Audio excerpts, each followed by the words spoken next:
A1 TV Telugu news. ఇక details చూస్తే BRS అధికారం కోల్పోవడంతో కేటీఆర్ హరీష్ రావుకు మతి భ్రమించిందని భువనగిరి ఎంపీ చామల కిరణ్ కుమార్ రెడ్డి తీవ్ర విమర్శలు చేశారు. ఎల్ఎన్టీ ప్రాజెక్టులు మద్యం టెండర్లపై అసత్య ప్రచారాలు చేస్తూ ప్రజలను తప్పుదారి పట్టించడానికి ప్రయత్నిస్తున్నారని ఆరోపించారు.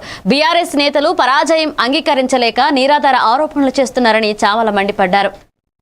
సంవత్సరాలలో అధికారం కోల్పోయిన తర్వాత వాళ్ళిద్దరు చేసే పనే ఇది. ఈ రోజు ముఖ్యంగా కేటీఆర్ వచ్చి ఏదైతే కీలకమైనటువంటి నిర్ణయాన్ని అశ్రద్ధతో వ్యవహారం చేసిరని ఎల్ఎన్టీకి సంబంధించినటువంటి మెట్రో విషయంలో ముఖ్యమంత్రి రేవంత్ రెడ్డి గారు ఒక 10 సార్లు కట్టర్ గారిని కలిస్తే కట్టర్ గారు అందరూ ఓకే.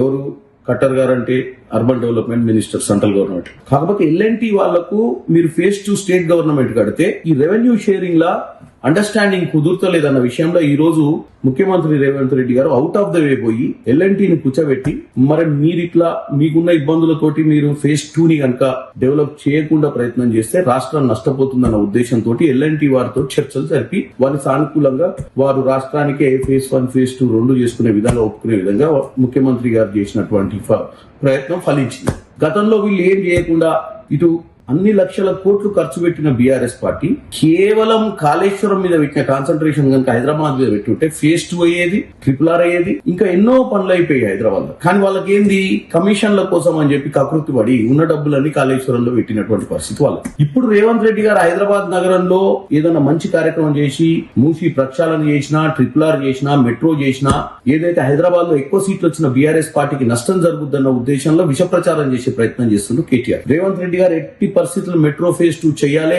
మూసీ ప్రక్షాళన చేయాలి, RRR చేయాలి కాబట్టి అవుట్ ఆఫ్ ద వే పోయి చేస్తుంది. ఆల్రెడీ చెడు ప్రచారం చేసుకుంటూ మెట్రోకి ఇచ్చినటువంటి బలహీన వర్గాల హక్కులను ఎవరు అడ్డుకోరాదని మంత్రి పొన్నం ప్రభాకర్ అన్నారు. బీసీలకు 42% రిజర్వేషన్లతోనే స్థానిక సంస్థల ఎన్నికలకు వెళతామని ఆయన స్పష్టం చేశారు. బలహీన వర్గాల నోటి కాడముద్ద లాక్కోవద్దని హెచ్చరించారు. 10% ఈడబ్ల్యూఎస్ రిజర్వేషన్లు ఇచ్చినప్పుడు ఎవరూ వ్యతిరేకించలేదని గుర్తు చేశారు పొన్నం. ఇక బీసీలకు రిజర్వేషన్లు ఇవ్వడం వల్ల రాజ్యాంగబద్ధంగా ఉన్న ఎస్సీ, ఎస్టీ రిజర్వేషన్లకు ఎలాంటి ఇబ్బందులు కలగవని మంత్రి తెలియజేశారు. ముఖ్యమంత్రి రేవంత్ రెడ్డి గారి ప్రజాపాలన ప్రభుత్వం నిర్ణయం తీసుకుంటే ఆ నోటిగాడి ముద్దను కొట్టే ప్రయత్నం జరుగుతుంది. దయచేసి నేను కోర్టులకు ఎదులొద్దనను, న్యాయస్థానాల పట్ల గౌరవం ఉంది. కానీ ఇప్పటికే తమిళనాడులో కూడా 69% రిజర్వేషన్ జరుగుతుంది. కొత్త కాదు, ఎవరి హక్కును గుద్దుకుంటున్నది కాదు. కాబట్టి వారందరికీ మరొకసారి తెలంగాణ ప్రభుత్వం పక్షాన బలహీన వర్గాల బిడ్డగా, బలహీన వర్గాల మంత్రిగా ప్రజాస్వామ్యంలో ఆనాడు తెలంగాణకు సకల జనులు ఎట్లా కొట్లాడుకున్నారో ఇవాళ ప్రభుత్వం ఇస్తున్న ఈ యొక్క 42% రిజర్వేషన్ కాపాడుకునే బాధ్యత తెలంగాణ సమాజం మీద ఉన్నది. బలహీన వర్గాల మేధావులు ఇది ఇవాళ రాజకీయ రిజర్వేషన్లే కాదు, విద్యా ఉపాధిలో కూడా వస్తుంది. బలహీన వర్గాల అభ్యున్నతి కొరకు కాంగ్రెస్ అంటేనే సామాజిక న్యాయానికి ఛాంపియన్. ప్రభుత్వం మీ పక్షాన ఉంది, ప్రభుత్వం ఆలోచన మీ పక్షాన ఉంది. దాని ప్రకారంగా జీవోలు వచ్చినాయి, చట్టాలు చేయబడ్డాయి. వాటిని కాపాడుకునే తెలంగాణ ఆర్థిక వ్యవస్థను 2034 నాటికి $1 ట్రిలియన్ ఎకనామీగా తీర్చిదిద్దాలని సీఎం రేవంత్ రెడ్డి స్పష్టం చేశారు. 2047 నాటికి తెలంగాణను 3 ట్రిలియన్ ఆర్థిక వ్యవస్థగా మార్చడమే తమ లక్ష్యమని తెలియజేశారు. ఈ దిశగా విద్యార్థులు చదువుతో పాటుగా నైపుణ్యాలను పెంపొందించాల్సిన అవసరం ఉందన్నారు సీఎం. ఇక యువతలో నైపుణ్యాల పెంపు కోసం టాటా టెక్నాలజీస్తో ఇప్పటికే చర్చలు జరిపినట్లుగా వెల్లడించారు. ప్రపంచ పోటీ యుగంలో తెలంగాణ యువతకు అవకాశాలు కల్పించేందుకు, రాష్ట్ర ఆర్థిక శక్తిని పెంచేందుకు ప్రభుత్వం కృషి చేస్తుందని సీఎం రేవంత్ రెడ్డి అన్నారు. లేదా ఆనాడు ఉమ్మడి రాష్ట్రంలో మొట్టమొదట 1956లో ఐటీఐలను ప్రారంభించడం జరిగింది. ఇండస్ట్రియల్ ట్రైనింగ్ ఇన్స్టిట్యూట్ ఉమ్మడి ఆంధ్రప్రదేశ్లో మొట్టమొదటిది 1956లో ప్రారంభించారు. ఆ తర్వాత కాలక్రమేణా తెలంగాణ రాష్ట్రంలో 65 ఐటీఐలుగా ఇవన్నీ పెరుగుతూ వచ్చినాయి. ఒకప్పుడు ఐటీఐలో చదువుకున్న వాళ్ళకు, శిక్షణ పొందిన వాళ్ళకు కొంతమేరకు ఉద్యోగాలు వచ్చేవి. కాలక్రమేణా అక్కడ నేర్పిస్తున్న కాకినాడ కలెక్టరేట్ వద్ద ఉమ్మడి తూర్పు గోదావరి వైఎస్ఆర్సీపీ లీగల్ టీం నిరసన తెలియజేసింది. మెడికల్ కాలేజీల ప్రైవేటీకరణ నిర్ణయాన్ని వెనక్కి తీసుకోవాలని వారు డిమాండ్ చేశారు. పీపీపీ విధానం పేద విద్యార్థులు వైద్య విద్యకు పెద్ద అడ్డంకిగా మారుతుంది అని అధ్యక్షుడు ఆదిత్య కుమార్ విమర్శించారు. విద్య వైద్య అందరికీ అందుబాటులో ఉండాలనే లక్ష్యంతో నిర్మించిన ప్రభుత్వ మెడికల్ కళాశాలలను ప్రైవేటీకరించడం అన్యాయమన్నారు. అదేవిధంగా లానేస్తం పథకాన్ని కూడా కూటమి ప్రభుత్వం కొనసాగించకపోవడం వల్ల యువ న్యాయవాదులు ఇబ్బందులు పడుతున్నారని తెలిపారు. చాలా పథకాలు, అందులో మా లానేస్తం ఒకటి, లా విత్ బోల్డ్ ఉంది. అది కాకుండా 2024 నుంచి ఈ గత 15 నెలల్లో ఇంచుమించు లక్షల కోట్లు అప్పులు తేవడం జరిగింది. మరి ఇవన్నిటిని ఉపయోగించుకొని మన ప్రభుత్వ ఇన్ఫ్రాస్ట్రక్చర్ ని డెవలప్ చేయడం, సంపద సృష్టి అంటే ఏంటి? మన ఉన్న బిల్డింగ్ని కట్టడం, వాటిల్లో మన వైద్యం విద్య అందించడం, జనాల్ని బాగా డాక్టర్స్ తయారు చేయడం, ఇది సంపద సృష్టి అంటే. సంపద సృష్టి అంటే ప్రైవేటైజేషన్ చేసి ప్రైవేట్ వాళ్ళకి అప్పచెప్పడం కాదు. ఖచ్చితంగా ప్రైవేట్ వాళ్ళ ఇన్వాల్వ్మెంట్ ఉంది అంటే వాళ్ళ డబ్బు ఎవరి దగ్గర నుంచి వసూలు చేస్తారు? మళ్ళీ పబ్లిక్ దగ్గర నుంచి వసూలు చేస్తారు. సో ఇవన్నీ కూడా రేపొద్దున విద్య వైద్యం కూడా భారం అయ్యే పరిస్థితి ఉంది. కాబట్టి ఖచ్చితంగా ఈ యొక్క నిర్ణయాన్ని మేము పూర్తిగా వ్యతిరేకిస్తున్నాం. ఖచ్చితంగా మెడికల్ కాలేజీలు, హాస్పిటల్స్, మీరు కోవిడ్ లో కూడా చూశారు. కోవిడ్ లో అంత పెద్ద పాండమిక్ టైంలో కూడా కేవలం గవర్నమెంట్ హాస్పిటల్స్ లో ₹1 ఖర్చు లేకుండా బతికి బయటకు పడ్డారు. అదే ప్రైవేట్ హాస్పిటల్లో బతకొచ్చు కానీ కొన్ని వేల రూపాయలు ఇవాళ చాలా మంది నష్టపోయి రోడ్ల మీద దిక్కులేని పరిస్థితుల్లో ఉన్నారు. కాబట్టి ఖచ్చితంగా ఈ మెడికల్ కాలేజీని కూడా ప్రభుత్వం కట్టాలి. అలాగే ఈ మెడికల్ వ్యవస్థతో పాటు ఈ హాస్పిటల్ అన్ని కూడా ప్రభుత్వం రన్ చేయాలి అని మేము కోరుకుంటూ దీన్ని నిరసన వ్యక్తం చేస్తూ జిల్లా వ్యాప్తంగా వచ్చిన న్యాయవాదులందరూ కూడా గౌరవ కలెక్టర్ గారికి రిప్రజెంటేషన్ ఇవ్వడం కూడా జరిగింది. సీఎం రేవంత్ రెడ్డిని బీఆర్ఎస్ నేతలు ఎద్దేవా చేశారు. ఆయన చీఫ్ మినిస్టర్ కాదు అని కటింగ్ మాస్టర్ మాత్రమేనని విమర్శలు గుప్పించారు. కేసీఆర్ ప్రభుత్వం చేపట్టిన అభివృద్ధి కార్యక్రమాలకు రేవంత్ రెడ్డి కటింగ్ చేస్తూ ప్రచారం తెచ్చుకుంటున్నారంటూ ఆరోపించారు హరీష్. అదే సమయంలో కేసీఆర్ ప్రారంభించిన మంచి పథకాలపై మాత్రం కటింగ్ పెడుతున్నారని విమర్శించారు. ప్రజలకు మేలు చేసే పథకాల అమలును నిలిపివేస్తూ ప్రతిపక్ష పాలనలో సాధించిన విజయాలను తన ఖాతాలో వేసుకోవాలని ప్రయత్నిస్తున్నారని బీఆర్ఎస్ నేతలు వ్యాఖ్యానించారు. రెడ్డి కాదు, కటింగ్ మాస్టర్ రేవంత్ రెడ్డి. 2 రకాల కటింగ్లు. ఒకటేమో కేసీఆర్ గారు ప్రభుత్వం ప్రారంభించిన మంచి పనులు, బీఆర్ఎస్ ప్రభుత్వం చేపట్టినటువంటి కార్యక్రమాలకు, భవనాలకు కానీ, ఆసుపత్రులకు కానీ, స్కూళ్ళకు కానీ, కాలేజీలకు కానీ, ఫ్లైఓవర్లకు కానీ, బ్రిడ్జిలకు కానీ, ఎస్టీపీలకు కానీ రిబ్బన్ కటింగ్ చేస్తుండిపోయి. ఒకటేమో రిబ్బన్ కటింగ్, ఇంకోటేమో కేసీఆర్ గారు ప్రారంభించిన మంచి పథకాలు ఉంటే వాటిలో కటింగ్ పెట్టుడు. Like Kalyana Lakshmi cutting, KCR kit cutting, nutrition kit cutting, CM breakfast స్కీమ్కు కటింగు, ఫీజు రియంబర్స్మెంట్కు కటింగు, బతుకమ్మ చీరలకు కటింగు, దళిత బంధు కటింగు, అన్ని కటింగులు పెట్టుడు. అయితే రిబ్బన్ కటింగు లేకపోతే సంక్షేమ పథకాలకు కటింగు. ఇంతకు మించి రేవంత్ రెడ్డి చేసిన ఏముంది మంచి కార్యక్రమం? విజయవాడ ఇంద్రకీలాద్రిపై శ్రీ లలిత త్రిపుర సుందరి దేవి అలంకారంలో ఉన్న కనకదుర్గమ్మను ప్రముఖ నటుడు హిందూపురం ఎమ్మెల్యే నందమూరి బాలకృష్ణ దర్శించుకున్నారు. దసరా శరన్నవరాత్రుల సందర్భంగా ఆలయానికి విచ్చేసిన బాలకృష్ణకు దేవస్థాన అధికారులు ఆలయ మర్యాదలతో ఘనంగా స్వాగతం పలికారు. అనంతరం అమ్మవారిని దర్శించుకుని ప్రత్యేక పూజలు చేశారు.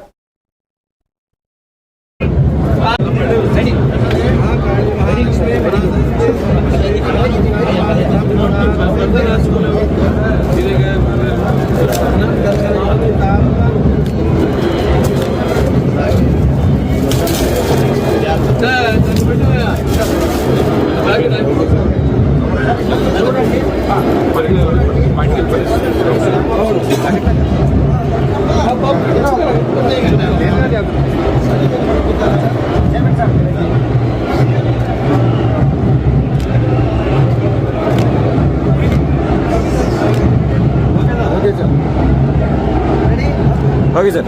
Thank you.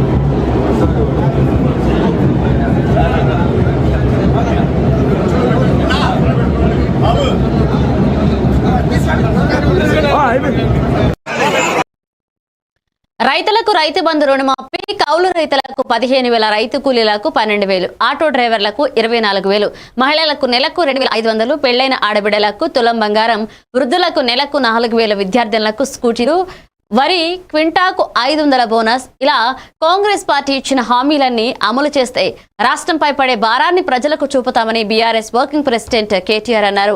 గృహజ్యోతి కింద 200 యూనిట్ల ఉచిత విద్యుత్, పేదలకు ఇందిరమ్మ ఇండ్లు, ఉద్యమకారులకు 250 గజ స్థలం, విద్యార్థులకు 5 లక్షల విద్యా భరోసా కార్డు వాగ్దానాలు కూడా కాంగ్రెస్ నెరవేర్చలేదని విమర్శించారు కేటీఆర్. కూడా మాకు అవసరం, దయచేసి మీరు కూడా సహకరించాలని కోరుతూ రేపటి నుంచి అన్ని భాషల్లో, ఉర్దూలో, అదేవిధంగా తెలుగులో, అదేవిధంగా ఇంగ్లీష్లో, అన్ని భాషల్లో కూడా కాంగ్రెస్ నయవంచనను ప్రజలకు వివరించడానికి బాకీ కార్డుల కార్యక్రమాన్ని తీసుకున్నాం. ఇంటింటికి తీసుకొని పోతాం, తప్పకుండా ప్రజల్ని జాగృతం చేస్తాం. కాంగ్రెస్ మోసాన్ని, మా మీద కేసులు పెట్టినా, మా మీద ఏ రకంగా మమ్మల్ని వేధించే ప్రయత్నం చేసినా భయపడేది లేదు. మేము ఒకవైపు లీగల్గా, న్యాయపరంగా ఎదుర్కొంటూనే అన్ని రకాలుగా కూడా న్యాయస్థానాల మీద మాకు నమ్మకం ఉంది కాబట్టి ఆ కార్యక్రమం చేసుకుంటూనే, మరొక వైపు ప్రజల తరపున ప్రధాన ప్రతిపక్షంగా గొంతు విప్పుతూనే ఉంటాం. కాంగ్రెస్ పార్టీ నిలదీస్తూనే ఉంటాం. కాంగ్రెస్ పార్టీ ఇచ్చిన హామీలు అమలు చేసేదాకా వదిలిపెట్టమని చెప్పి మళ్ళొకసారి తెలియజేస్తూ ఇవాళ తిరుమలలో శ్రీవారి బ్రహ్మోత్సవాలు అంగరంగ వైభవంగా జరుగుతున్నాయని టీటీడీ చైర్మన్ బీఆర్ నాయుడు తెలిపారు. ఎక్కడా ఎటువంటి లోటు లేకుండా ఏర్పాట్లు జరుగుతున్నాయని స్పష్టం చేశారు. రేపు ఎల్లుండి నిర్వహించబోయే గరుడోత్సవాల కోసం కూడా ప్రత్యేక ఏర్పాట్లు ప్రారంభించామన్నారు. ఇక దేశం నలుమూలల నుంచి భారీ సంఖ్యలో భక్తులు తిరుమలకు చేరుకుంటున్నారని, అందరికీ సౌకర్యవంతంగా స్వామివారి దర్శనం కల్పించేందుకు అధికారులు కృషి చేస్తున్నారని తెలిపారు.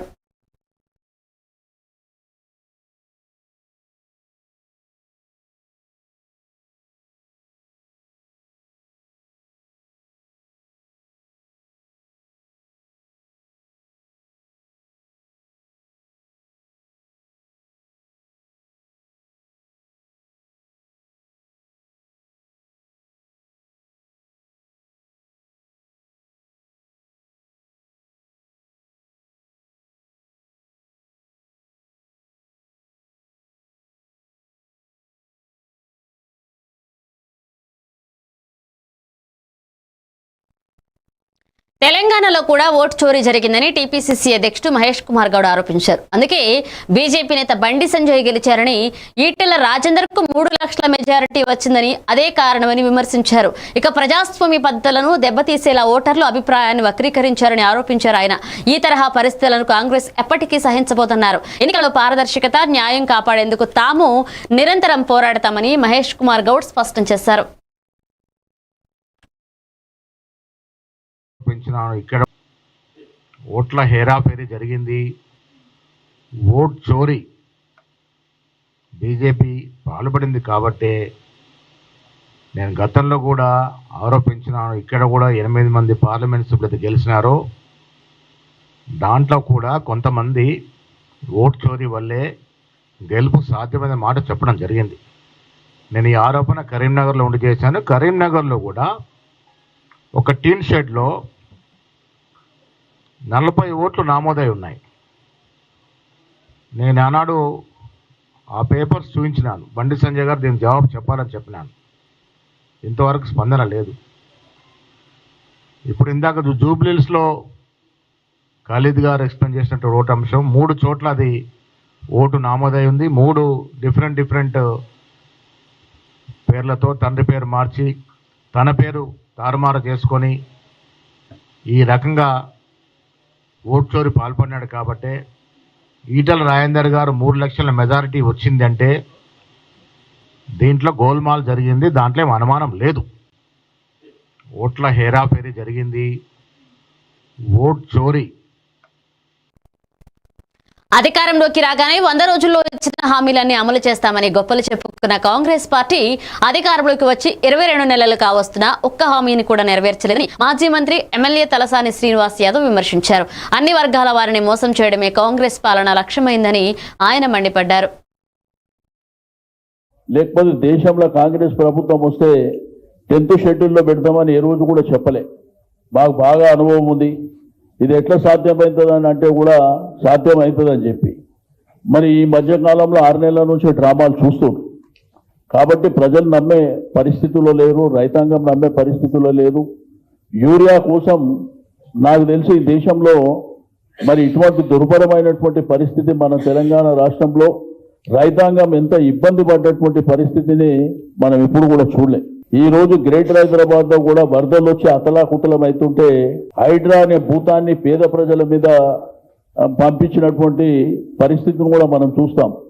ఈ రోజు మరి రాష్ట్రం యొక్క ఖజానా కూడా చిన్నాభిన్నం చేసినటువంటి ప్రభుత్వానికి మరి బుద్ధి చెప్పాలనేటువంటి సంకల్పంతో ఈ రోజు ఏదైతే కాంగ్రెస్ బాకీ కార్డుని ప్రతి ఇంటికి చేర్చే విధంగా మరి ఈరోజు ఈ కార్యక్రమాన్ని తీర్చిదిద్దడం జరిగింది. కాబట్టి తప్పకుండా ప్రజలు కూడా ఆలోచన చేయాలి. ప్రజలు, రైతాంగం, యువకులు, మహిళలు, మరి యంగ్స్టర్స్ కానివ్వండి, అన్ని వర్గాల ప్రజలు కూడా ఈ కాంగ్రెస్ పార్టీ మోసాలను గమనించాలి. మళ్ళా లోకల్ బాడీలో ఎలక్షన్ ఇస్తే ఎలక్షన్ గిట్లా నార్సింగి ప్రాంతంలో ఓఆర్ఆర్ మీదుగా గండిపేట వైపు ప్రవహిస్తున్న వరద ఉధృతిని హైడ్రా కమిషనర్ రంగనాథ్ పరిశీలించారు. అధికారులు ఇంజనీర్లతో కలిసి పరిస్థితులను సమీక్షించిన ఆయన నీటి ప్రవాహం ఎటువంటి ప్రమాదం కలిగించకుండా ముందస్తు చర్యలు తీసుకోవాలని అధికారులకు ఆదేశించారు. అలాగే వరద నీటితో ప్రజలు ఇబ్బందులు పడకుండా అవసరమైన జాగ్రత్తలు తీసుకోవాలని సంబంధిత విభాగాలకు ఆదేశాలు జారీ చేశారు.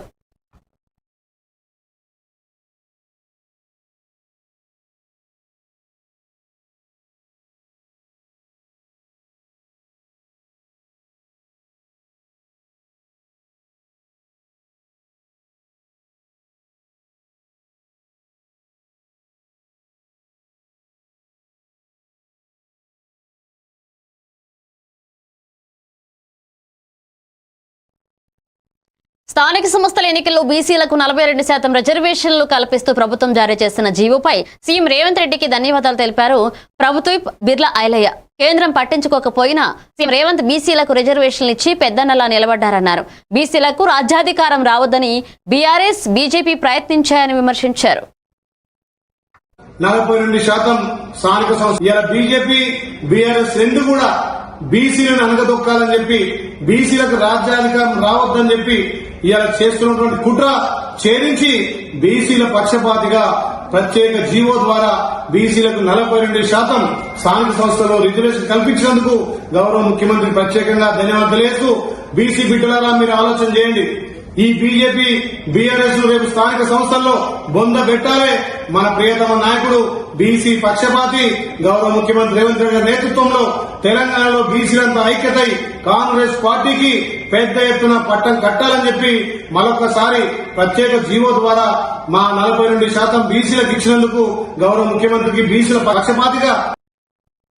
మల్కాజ్గిరి నియోజకవర్గంలోని Vajpayee Nagar railway under bridge నిర్మాణానికి కేంద్ర ప్రభుత్వం 100% నిధులు కేటాయించిందని ఎంపీ ఈటెల రాజేందర్ తెలిపారు. స్థానికులు ఎదుర్కొంటున్న రైల్వే గేట్ల ఇబ్బందిపై పార్లమెంట్లో అనేక సార్లు ప్రశ్నించామని, రైల్వే మంత్రితో ప్రత్యక్షంగా చర్చించి నిధులు మంజూరు చేయించామన్నారు. ఈ ప్రాజెక్టు పూర్తిగా బీజేపీ నాయకులు, కార్యకర్తల నిరంతర కృషి ఫలమని స్పష్టం చేశారు.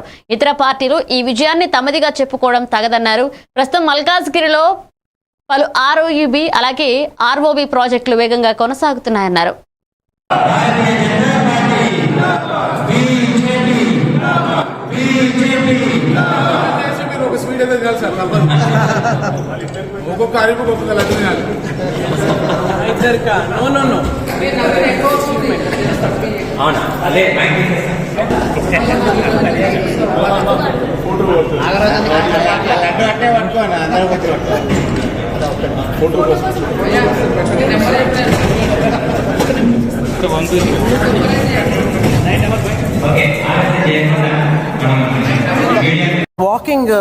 వాక్ చేయడానికి, not for 2 wheelers also, just to cross by walk. అంటే ఆ రౌండ్ ఉంటుంది కదండి, ఆ రౌండ్ గేట్ పెట్టేస్తే మనుషులు అట్లీస్ట్ క్రాస్ చేసేలాగా ఒక వెంట్ కావాలని చెప్పి కూడా ఈ సభాముఖంగా ఎంపీ గారికి తెలియచేసుకోవడం జరిగింది. మా అందరికీ ట్రాఫిక్ లేకుండా అడ్వకేట్స్కి ప్లస్ లిటిగెంట్స్కి మాకు ఈరోజు మంచిగా రావడానికి వీలవుతుంది. మా అడ్వకేట్స్ తరపు నుంచి ఇంకా అందరు కూడా అడ్వకేట్స్ వచ్చి మిమ్మల్ని కలుస్తారు. ముఖ్యంగా మల్కాజ్గిరిలో ఇంత కష్టపడి రైల్వే చక్రబంధం నుంచి మల్కాజ్గిరిని తప్పించడానికి కృషి చేస్తున్నటువంటి భారతీయ జనతా పార్టీ మొత్తం మల్కాజ్గిరి శాఖ తరఫున మల్కాజ్గిరి శాఖ తరఫున మీకు ప్రత్యేకంగా ఈరోజు ధన్యవాదాలు. సార్కి ఈరోజు ప్రెజెంటేషన్ చేస్తున్నాం. ఈ రోజున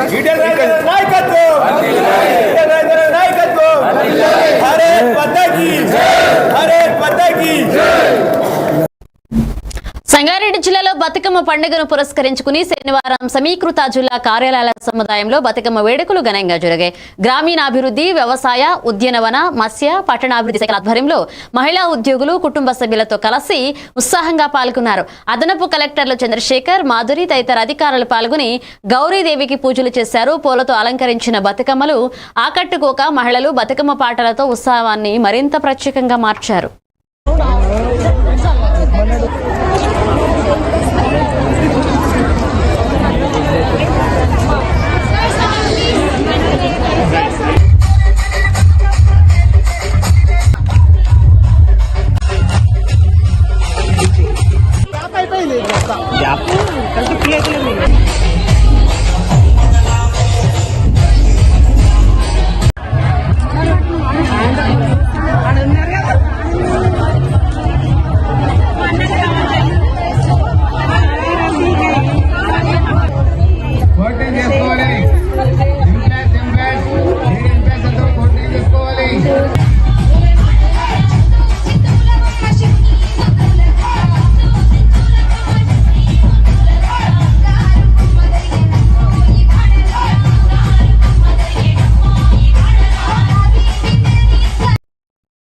దసరా సందర్భంగా తూర్పు గోదావరి జిల్లా రాజానగరం నియోజకవర్గంలోని గోకవరం, కోరుకొండ, రాజానగరం గ్రామాల వాసవి దేవాలయాలలో శ్రీ వాసవి కన్యకా పరమేశ్వరి అమ్మవారికి చీర, సారె సమర్పించి ప్రత్యేక పూజలు నిర్వహించారు. ఆదివాసీ సంఘ జిల్లా అధ్యక్షుడు బత్తుల సత్యబాబు, శ్రీలక్ష్మి దంపతులు రాష్ట్ర ఆదివాసీ మహాసభ సెక్రటరీతో కలిసి అమ్మవారికి సారె సమర్పించారు. ఆదివాసీ మహిళా మండలి కుంకుమ పూజలు నిర్వహించగా కమిటీ సభ్యులు, సంఘ పెద్దలు పాల్గొన్నారు.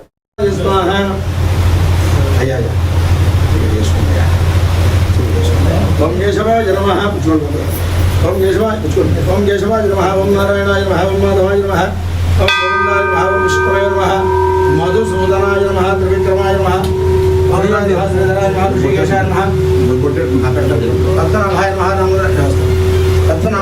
దామోదరాయ నమః సంకర్షణాయ నమః వాసుదేవాయ నమః కేశవాయ నమః నారాయణాయ నమః మాధవాయ నమః కేశవ నారాయణ మాధవ అయ్యా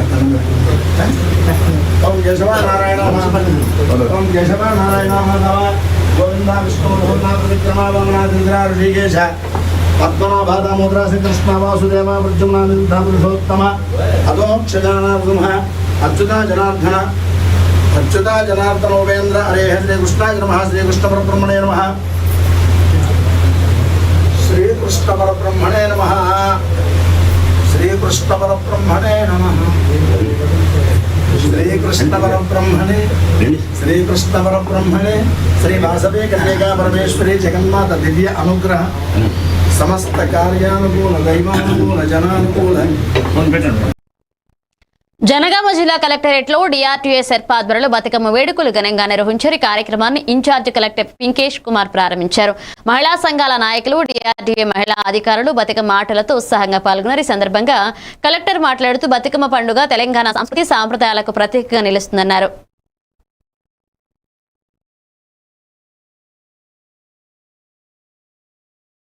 గుర్తు ఏదో మాటలు చెప్పడం కాదు, సీరియస్ యాక్టివిటీ యాక్షన్లో కూడా చేతల్లో కూడా చూపిస్తున్నారు జగన్మోహన్ రెడ్డి గారు అనడానికి ఇప్పుడు డిజిటల్ బుక్ ఏదైతే లాంచ్ చేశారో అది గుర్తు. అది ఓపెన్ లాంచ్ చేయగానే ఒక్కసారి ఊవెత్తున కంప్లైంట్ రావడం వదిలేసి పెట్టేసరికి అది టెక్నికల్ ప్రాబ్లమ్స్ వచ్చి ఒక రోజు అయిపోయి మళ్ళీ దాన్ని ఇచ్చే సర్దిది మొదలైంది. దానికి ఆల్రెడీ కంప్లైంట్ కూడా వస్తున్నాయి, ప్రతిదీ రికార్డ్ అవుతోంది. అండ్ ఈ రోజు ఇక్కడ కూడా ఇప్పుడు నియోజకవర్గాలను లాంచ్ చేస్తున్నారు.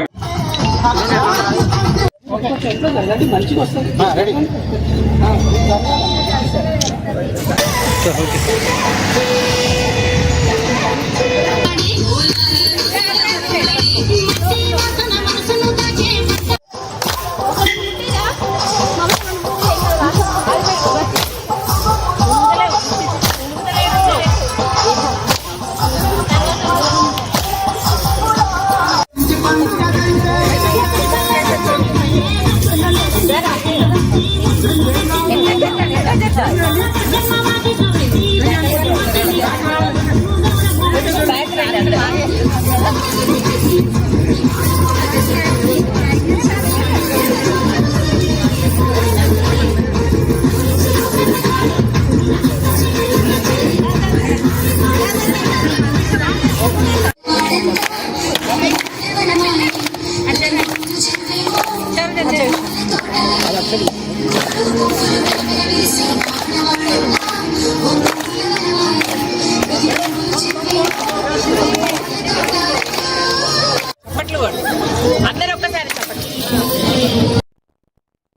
చిత్తూరు జిల్లా పొంగనూరు నియోజకవర్గంలోని ఎర్రతివారిపల్లెలో జరిగిన వైఎస్ఆర్సీపీ విస్తృత స్థాయి సమావేశంలో రాష్ట్ర కోఆర్డినేటర్ సజ్జల రామకృష్ణారెడ్డి మాట్లాడుతూ జగన్ 2.0 పాలనలో కార్యకర్తలకు ప్రాధాన్యత ఉంటుందని తెలిపారు.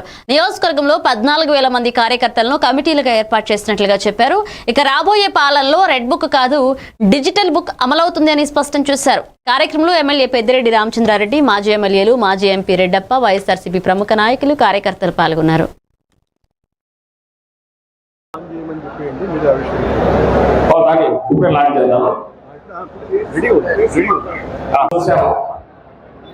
ఒక అన్యాయమైన పాలన, అలాగే అరాచక పాలన, దోపిడీ తప్ప మరేది వేరే ఏది అవకాశం లేదు. ప్రభుత్వంలో మాఫియా ఒక పాలన. దీనికి సంబంధించినంత వరకు దాదాపు 2 ఏళ్ళు అవుతుంది, సంవత్సరం ఉన్న పార్టీ 2 ఏళ్ళు అవుతుంది, 3 ఏళ్ళు 2 ఏళ్ళు ఎదుగుతున్న ఎన్నికల సంవత్సరం వస్తుంది. కాబట్టి ఈసారి మనం వచ్చిన తర్వాత దేనికి సంబంధించినంత వరకు మనం ఏ రకంగా మనం ఉద్యోగంలో వేయాలి, పరిపాలన తీసుకురావాల్సిన వాటి గురించి కూడా మీ వంతు ఏం చేయగలరు అనేది మీ అభిప్రాయాలు ఏదైనా కూడా చెప్పడానికి దానికి కూడా పార్టీ సెంట్రలైజ్ సిస్టమ్ లో ఏర్పాటు జరిగే డిజిటల్ బుక్ లో మీరు ఇచ్చే వీటితో పాటు అలాగే అటువైపు ఎవరైనా అధికారులు ఉన్నప్పుడు వాడు దానికి సెంట్రల్ ఆఫీస్ కి సంబంధించిన కంప్లైంట్ కూడా మీరు పోవచ్చు.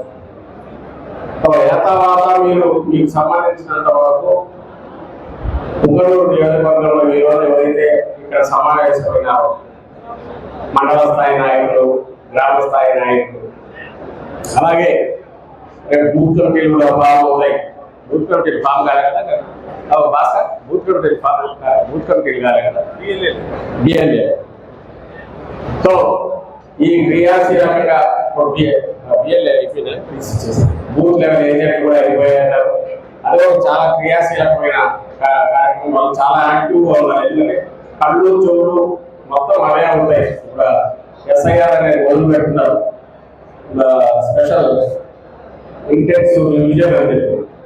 సో ఓటర్ లిస్ట్ లో ఏదైనా జరగచ్చు, చంద్రబాబు నాయుడు మాయోపాయంతో చేయడం తప్ప వేరే స్ట్రైట్ ఏది ఉండదు. కాబట్టి డాక్టర్ బిఆర్ అంబేద్కర్ కోనసీమ జిల్లా కలెక్టర్ మహేష్ కుమార్ ప్రపంచ పర్యాటక దినోత్సవం 2025 సందర్భంగా రాజూరు నియోజకవర్గంలోని మలకిపురం మండలంలో ఉన్న కేసనపల్లె గ్రామాన్ని శనివారం సందర్శించారు.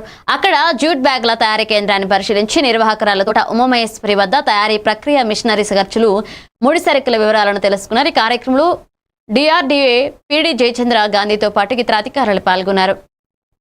ఇది పెద్ద పాప ఎంబీఏ కంప్లీట్ సార్, చిన్న పాప వచ్చేసి ఎంబీఏ చేస్తానని సార్ జాయిన్ చేశాను హాస్టల్లో.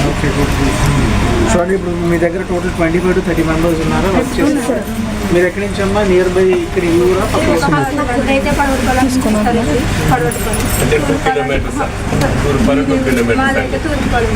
ట్రైనింగ్ ఇక్కడికి నేర్చుకున్నారా మీరు వేరే ఇక్కడ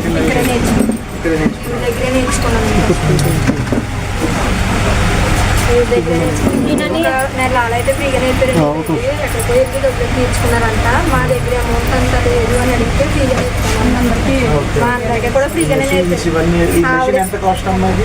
అది 48,000 నుంచి స్టార్టింగ్. 70,000 లేదు సార్, 24 నీడిల్స్. ఇవి కూడా చాలా ఇబ్బంది పడుతున్నారు సార్. ఫస్ట్ లైన్ భయపడ్డారు, కానీ ఇప్పుడు ఈ మిషన్ల స్పీడ్ కానీ వీళ్ళకి మిషన్స్ కానీ వీళ్ళకి తక్కువ ఉండే స్పీడ్ అన్నట్టు ఫీల్ అవుతున్నారు సార్. ఫాస్ట్ అయిపోయి 2 ఇయర్స్.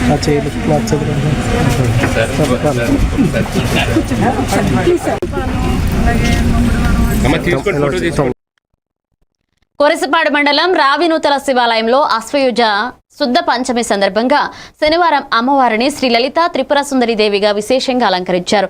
అనంతరం భక్తుల సమక్షంలో శ్రీ లలిత సహస్రనామ పారాయణం నిర్వహించారు. ఆలయ ప్రాంగణం పవిత్ర వాతావరణంలో మారుమోగింది. భక్తులు పాల్గొని అమ్మవారిని దర్శించుకున్నారు.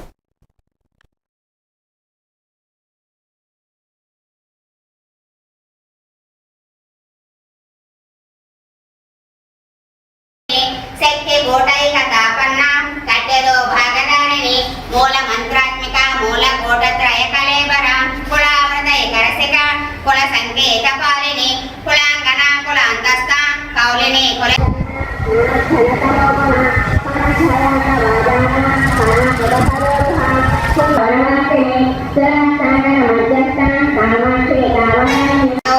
నిరీక్షణ సముచ్చక మండపుత్ర విరోడుక్త బాలా విక్రమణంజిత మంత్రిణ్యంబా విరచిత ఉషంగ మణతోషిత విశక్ర ప్రాణహరణ వారాహి వీర్యనంజిత కామేశ్వర ముఖాలోక కల్పిత శ్రీ గణేశ్వర మహాగణేశ నిర్భిన్న విఘ్న యంత్ర ప్రహర్షిత.